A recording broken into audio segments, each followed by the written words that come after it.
बिस्मिल्लाहिर्रहमानिर्रहीम। अस्सलामुअलैकुम। मैं हूँ राजपूत टेली टीचर। आज मैं आपको सिखाऊंगी पास्ट परफेक्ट कंटिन्यूअस या past perfect progressive tense. Continuous और प्रोग्रेसिव एक ही टेंस को कहा जाता है। इन जुमलों की पहचान होती है इन जुमलों के आखिर में टाइम यानी वक्त के साथ रहा, था, रही, थी और रहे, थे आता है। क्लियर? ये जुमले ऐसे काम के लिए इस्तेमाल किए जाते हैं जो माजी में शुरू हुआ हो और माजी में ही जारी हो। ठीक है, ऐसा काम जो मतलब माजी में हमने शुरू किया हो और अभी माजी में ही वो काम जारी हो, तो हम इस्तेमाल करते हैं पास्ट परफेक्ट कंटिन्यूअस यानी पास्ट परफेक्ट प्रोग्रेसिव टेंस को इस्तेमाल करते हैं। देखें, इसकी मिसाल मैं आपको एक दूं, क्योंकि ये जुमले जो है बच्चों को क्लियर नहीं हो पाते हैं। क्योंकि देखें, पास्ट कंटिन्यूअस और पास्ट परफेक्ट कंटिन्यूअस में बच्चे जो हैं उलझन का शिकार रहते हैं। असल में ऐसा होता है कि रहा, था, रही थी और रहे थे बच्चे समझते हैं कि पास्ट कंटिन्यूअस के जुमले हैं। देखिए, इन जुमलों में जो है बहुत ज़्यादा गौर व फिक्र करना पड़ता है। इन जुमलों में ऐसा, जैसा मैंने आपको बताया कि ये जुमले ऐसे काम के लिए इस्तेमाल किए जाते हैं जो माजी में शुरू हुआ हो और माजी में ही जारी हो। अब आप परेशान होंगे कि ऐसा क्या काम होगा जो माजी में शुरू हुआ हो और माजी में ही जारी हो। देखिए, इसकी मिसाल एक ऐसी है, जैसे मिसाल के तौर पर मेरी अम्मी किचन में काम कर रही थी सुबह से। कब से काम कर रही थी? एक तो देखें, इसमें वक्त ज़रूरी होता है। मैंने अभी आपको बताया कि इन जुमलों में क्या है, वक्त ज़रूर आता है यानी टाइम ज़रूर आता है। तो देखिए, मैंने अपनी अम्मी को सुबह जो है किचन में काम करते हुए देखा था। ठीक है, देखा था मतलब सुबह मैंने जब देखा तो मेरी अम्मी किचन में काम कर रही थी। तो ये क्या है, काम कर रही थी सुबह। और अब मैं ये बात हो रही है शाम में। ठीक है, शाम में मैं बात कर रही हूँ कि मैंने सुबह अपनी अम्मी को किचन में काम करते हुए देखा था और जो मैं अभी देख कर आई तो वो दोबारा काम कर रही थी। ठीक है, तो वो एक तो पास्ट वो हो गया जो मैंने सुबह देखा यानी माजी, और अभी जो थोड़ी देर पहले मैं देख कर आई अपनी अम्मी को किचन में काम करते हुए, तो मैंने देखा कि वो अभी भी काम कर रही थी। तो ये भी जो है हमारा माजी हो गया। समझ आई आपकी? मिसाल के तौर पर एक रूम में मेरी दोस्त बैठी हुई है। ठीक है, मैं उससे बातें कर रही हूँ कि आज मेरी अम्मी बहुत थक गई हैं क्योंकि वो सुबह से काम कर रही थी। ठीक है, सुबह से काम कर रही थी। ठीक है, अब देखो, उर्दू में तो पता नहीं लग रहा कि भाई सुबह से काम कर रही थी। जब हम इसे अंग्रेज़ी में बनाते हैं ना, तो जब अंग्रेज़ी में ये जो हैड बीन इस्तेमाल किया जाता है ना, ठीक है, हैड बीन और वर्ब आईएनजी इस्तेमाल किया जाता है। ठीक, इन जुमलों में हैड बीन के साथ वर्ब आईएनजी जो इस्तेमाल किया जाता है, तो इससे ही पता लगता है अंग्रेज़ी में कि कोई काम माजी में शुरू हुआ था और माजी में ही अभी जारी है। सही, माजी में ही वो जारी है। ठीक है, माजी में शुरू हुआ हो और माजी में ही जारी हो। ठीक है, जैसे मिसाल के तौर पर मेरी दोस्त एक कमरे में बैठी हुई है मेरे साथ। मैंने अभी आपको क्या बताया कि मैंने उससे कहा मेरी अम्मी आज बहुत थक गई हैं क्योंकि वो सुबह से काम कर रही थी।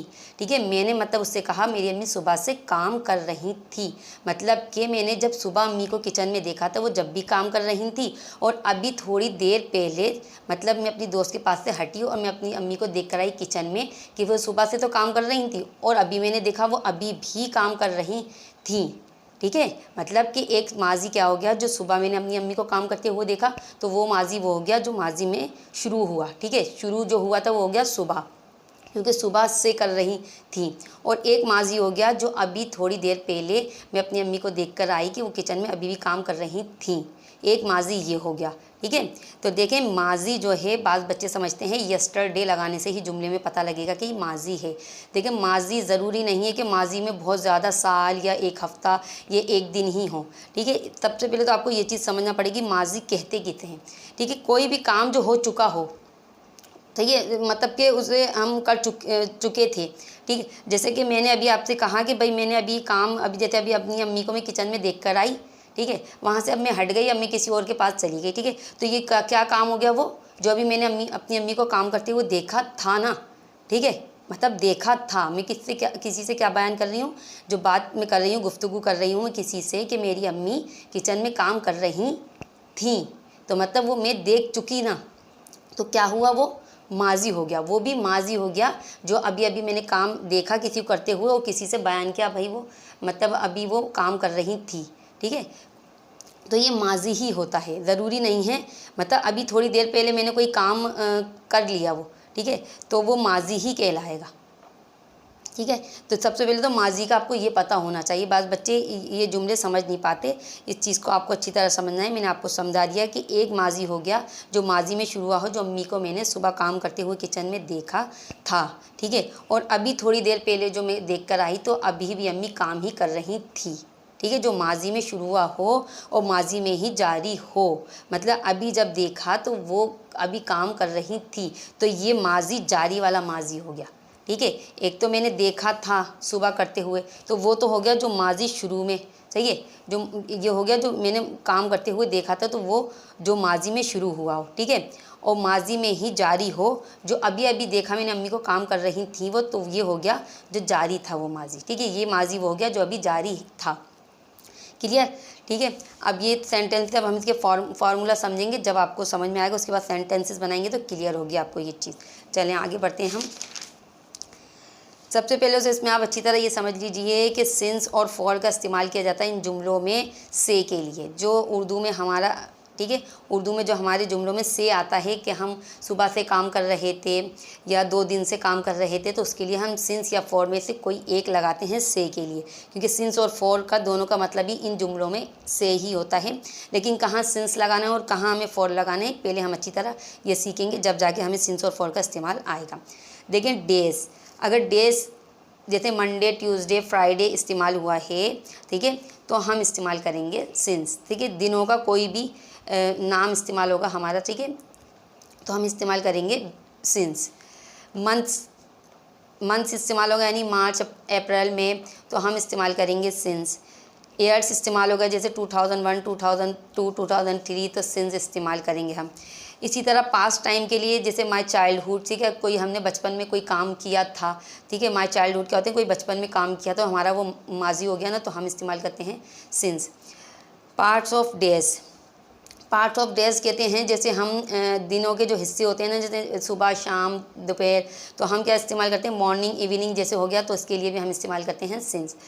क्लॉक टाइम, घड़ी के टाइम के लिए हम, यानी कि जैसे 3 बजे, 4 बजे, 5 बजे हम कोई काम कर रहे थे, जैसे हम 3 बजे से काम कर रहे थे, 5 बजे से कोई काम कर रहे थे, तो हम इस्तेमाल करते हैं उसके लिए भी क्लॉक टाइम के लिए सिंस, यानी जैसे 3 o'clock सिंस इस्तेमाल करेंगे। क्लियर? यहाँ तक आपकी समझ में आया? अब आप समझिए फॉर का इस्तेमाल। फॉर का इस्तेमाल होता है number of days, number of days यानी कि जिन नंबर को हम गिन सकते हैं। देखें, वो दिनों को हम गिन सकते हो, मंथ्स को गिन सकते हो, ठीक है, ईयर्स को, आवर्स को, ठीक है, इन दिनों को अगर हम गिन सकते हैं, ठीक है। नंबर ऑफ़ डेज़ को अगर हमने गिना, उसमें गिनती का कोई नंबर आ गया, ठीक है, तो हम इस्तेमाल करते हैं फॉर। जैसे फॉर 3 डेज़, मैं 2 दिन से काम कर रही थी, जैसे for 3 days.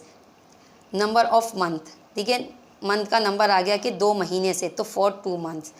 Number of years for 5 years, जैसे 5 साल थे, 6 साल थे, 10 साल से गिनती का कोई नंबर आ गया, ठीक है, तो हम इस्तेमाल करते हैं for. Number of hours, number of hours के लिए हम इस्तेमाल करते हैं नंबर ऑफ़ आवर्स के इस्तेमाल करते हैं हम फॉर 2 आवर्स, ठीक है। नंबर ऑफ़ आवर्स के लिए इस्तेमाल करते हैं, जैसे 2 घंटे से कोई काम कर रही थी, 3 घंटे से मैं कोई काम कर रही थी, तो फॉर 2 आवर्स। इसी तरह लॉन्ग टाइम के लिए इस्तेमाल करते हैं हम फॉर अ लॉन्ग टाइम, जैसे लॉन्ग टाइम आ गया तो हम लिखते हैं for a long time. Clear? अब मुझे यकीन है अच्छी तरह आपको समझ आ गई होगी सिंस और फॉर का इस्तेमाल, क्योंकि देखें इसमें सिंस और फॉर का बहुत ज़्यादा इस्तेमाल किया जाता है, तो हमने इसलिए पहले आपको सिंस और फॉर का इस्तेमाल करना सिखा दिया। ये चीज़ आपको समझ में आएगी तो ये सेंटेंसेस बनाना आपको आसान हो गए। चलिए, अब सबसे पहले हम इसका फार्मूला सीखते हैं। इसका फार्मूला होता है सब्जेक्ट प्लस हैड बीन। देखें, हैड बीन इस्तेमाल होगा, इसमें कोई भी सब्जेक्ट हो हम इसमें हैड बीन ही इस्तेमाल करेंगे, ठीक है। I, you, we, they, he, she, it, singular name, plural name, कोई भी आ जाए सब्जेक्ट, हम हैड बीन ही इस्तेमाल करेंगे सबके साथ।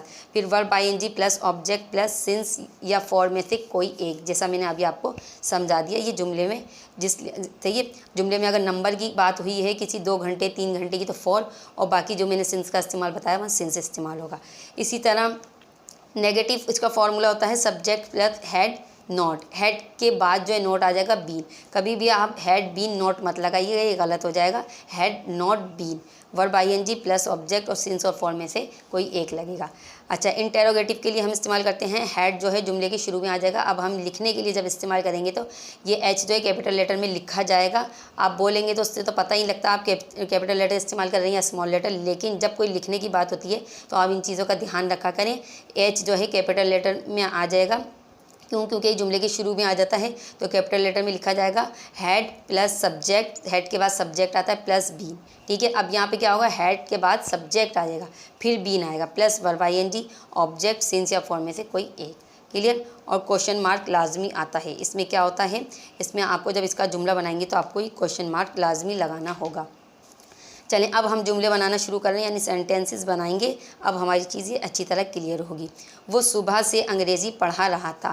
देखें यहाँ पर मैंने आपको अभी शुरू में क्या समझाया कि कोई काम जो है माजी में शुरू हुआ हो और माजी में ही जारी हो। ठीक है, शुरू हुआ था माजी में शुरू हुआ था और माजी में ही जारी हो। तो वो सुबह से अंग्रेज़ी पढ़ा रहा था। ठीक है, हमने किसी को सुबह से अंग्रेज़ी पढ़ाते हुए देखा था और अभी हमने जाकर देखा के तो वो अभी भी पढ़ा ही रहा था। ठीक है ना, जैसे वो सुबह से अंग्रेज़ी पढ़ा रहा था, हमने किसी से कहा वो सुबह से अंग्रेज़ी पढ़ा रहा था, मतलब इस जुमले में अगर हैड बीन इस्तेमाल किया गया। देखिए उर्दू में, ठीक है, उर्दू में देखें इस तरह भी पता लग रहा है कि यहाँ सुबह से बात की जा रही है, देहाती बातें, इसमें टाइम की बात की जाती है। सबसे बड़ी पहचान तो इसकी यही है। तो हैड बीन इस्तेमाल किया जा रहा है वर्ब आईएनजी के साथ। तो याद रखिए, अंग्रेज़ी में कोई इस तरह बोल रहा है तो याद रखिए कि वो काम माजी में शुरू जो हुआ था ना, अभी भी वो माजी में जारी है। ठीक, वो सुबह से अंग्रेज़ी पढ़ा रहा था।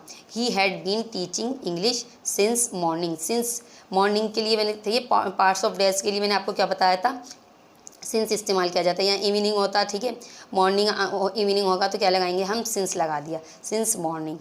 अच्छा, अब इसका नेगेटिव किस तरह बनेगा, he had not been teaching English since morning, had के बाद नॉट आ जाएगा। इंटेरोगेटिव बनाएंगे हम, had he been teaching English since morning, had जो है जुमले के शुरू में आ गया और आखिर में हमने क्वेश्चन मार्क डाल दिया। ठीक है, अब मैंने आपको एक जो है पॉजिटिव नेगेटिव इंटेरोगेटिव बनाना सिखा दिया। अब आगे जो मज़ीद हम जुमले बनाएंगे वो सिर्फ पॉजिटिव जुमले बनाएंगे ताकि हमारा टाइम वेस्ट ना हो। मैं 2 साल से जॉब कर रही थी। मैं 2 साल से जॉब कर रही थी, मतलब कि इसमें जो बात की जा रही है ना कि मैं 2 साल से जॉब कर रही थी, तो मतलब कि वो जो मैं माजी में जॉब कर रही थी, मेरी मतलब वो अभी भी जॉब जारी थी। ठीक है, I had been doing job for 2 years. मैं 2 साल से जॉब कर रही थी। मेरा भाई 3 बजे से क्रिकेट खेल रहा था। मेरा भाई 3 बजे से क्रिकेट खेल रहा था। My brother had been playing cricket since 3 o'clock। ठीक है, आप जो बच्चे जो प्रेजेंट वो पास्ट कंटिन्यूअस और पास्ट परफेक्ट कंटिन्यूअस में जो कंफ्यूज होते हैं, देखें एक चीज़ याद रखें कि उर्दू में तो देखें आप कर रहे हैं, लेकिन अंग्रेज़ी सुनते वक्त आपको ये ध्यान रखना है, अगर किसी ने कोई बात इस तरह की कही है कि हैड बीन वर्ब आईएनजी के साथ इस्तेमाल की जा रही है, तो आपको इतना सेंस होना चाहिए कि ये जो अब बात जो की जा रही है ना, मतलब कि आप समझ जाइए कि कोई काम जो काम माजी में हो रहा था ना, ठीक है, तो वो अभी भी जारी था। इससे हमें ये पता लगता है। क्लियर? सारा जो उलझन होती है वो इस वजह से ही होती है, बच्चे समझ नहीं पाते कि उर्दू में तो उसकी पहचान वही होती है, लेकिन ये यहाँ पर हैड बीन और वर्ब आईएनजी क्यों लगता है, यानी कि हैड बीन क्यों लगाया जाता है। ठीक है, पास्ट कंटिन्यूअस में तो वर्ब आईएनजी लगती है, लेकिन यहाँ पे जुमले में हैड बीन क्यों इस्तेमाल किया जाता है, जबकि इन जुमलों में रहा था, रही थी आना। ठीक है, जब आप अंग्रेज़ी सुनेंगे ना, तो जब कोई इस तरह बात कर रहा है ना, बात पास्ट की हो रही है, सही, खेल रहा था, लेकिन आप ये याद रखिए जब कोई हैड बीन प्लेइंग कह रहा है ना, मतलब कि उससे पता लग रहा है कि ये पास्ट का जुमला तो है, लेकिन ये ऐसा पास्ट है जिसमें काम हमने माजी में करते हुए देखा था और अभी भी वो जारी था। ठीक है, ये जारी रखने के लिए होते हैं जुमले, मतलब अभी भी माजी में वो जारी था कोई काम। क्लियर? इस तरह अंग्रेज़ी में आपको ये चीज़ समझ आ जाएगी, क्लियर हो जाएगा सामने वाला क्या कह रहा है, कि मतलब वो काम जो माजी में जारी हुआ था वो अभी भी जारी था। ठीक है, इसी तरह वो काफ़ी देर से अंग्रेज़ी सीख रहे थे। They had been learning English. They had been learning English for a long time. काफ़ी देर के लिए, ठीक है, मैंने आपको बताया था फॉर अ लॉन्ग टाइम इस्तेमाल करते हैं। मेरी दोस्त 2 घंटे से किताब पढ़ रही थी। मेरी दोस्त 2 घंटे से किताब पढ़ रही थी। My friend had been reading a book, ठीक है। मतलब अब आपको क्या पता लगा, मतलब कि मेरी दोस्त 2 घंटे से किताब पढ़ रही थी। अब बच्चे समझते हैं सिर्फ यहाँ देख लें हम रही थी आ रहा है जुमला, तो हमने कहा कि भाई ये तो पास्ट कंटिन्यूअस का जुमला है, हम बना देंगे पास्ट कंटिन्यूअस के फॉर्मूले के तहत। नहीं, यहाँ पे देखें दूसरी बात तो सबसे पहले ये है कि यहाँ पे घंटे की बात की जा रही है, 2 घंटे से, सही। इसमें जो है टाइम की ज़रूर बात की जाती है। और अगर आप अंग्रेज़ी किसी को सुनते हुए देखेंगे, सुनेंगे आप किसी की अंग्रेज़ी और उसने हैड बीन और उसके साथ वर्ब आईएनजी इस्तेमाल की है, तो आप खुद ही समझ जाएंगे कि ये काम ऐसे काम की बात की जा रही है, ठीक है, जो अभी भी माजी में जारी है। सही है, माजी में जारी था और अभी भी माजी में जारी है वो, ठीक है, क्लियर। इस तरीके से इसको जो है अच्छे तरीके से समझना पड़ता है, ज़रा इन जुमलों पे गौर फिक्र करना पड़ता है, इन्हें समझना पड़ता है अच्छे तरीके से, ठीक। क्योंकि सबसे बड़ी देखिए पहचान यही है कि अगर हैड बीन वर्ब आईएनजी इस्तेमाल किया जा रहा है तो मतलब कोई काम माजी में जारी हुआ था ना, तो अभी भी वो माजी में जारी हो रहा है, तो ये हो रहा था, ठीक है। ये होती है इसकी पहचान असल, और कोई भी बात नहीं है। बाकी जो बच्चे जो कन्फ्यूज जो हो जाते हैं उनको ये चीज़ याद रखनी है। अच्छा सॉरी, मैंने इसमें मेरी दोस्त 2 घंटे से किताब पढ़ रही थी।